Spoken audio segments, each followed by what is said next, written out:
En los jesuitas, en mi época, no existía el euskera. En todo Durango, en el café tampoco, no existía el euskera. Sí venían al café nuestro lo que se llamaban americanoak, que eran pastores que habían venido de América y vinieron a morirse a Durango, o sea, jubilados. Y esos solo eran euskaldunes y ingleses, o sea, solo sabían euskera e inglés.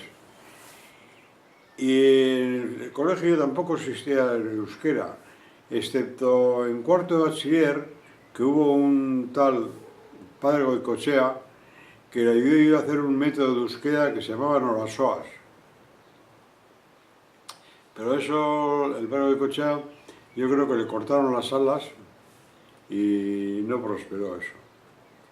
Y luego por su cuenta él editó el libro de Nolasoas, que es un método de euskera vizcaíno, que me acuerdo que nos enseñaban a euskera a través de las canciones. No me acuerdo ni una canción, pero hay una que es muy famosa. ¿Pero Goicoechea daba las clases de euskera en los jesuitas? ¿Eh? No daba clases de euskera en los jesuitas Goicoechea, ¿no? No daba, aparte. Ah, aparte. Aparte, si no se daba euskera en el colegio. No, por eso.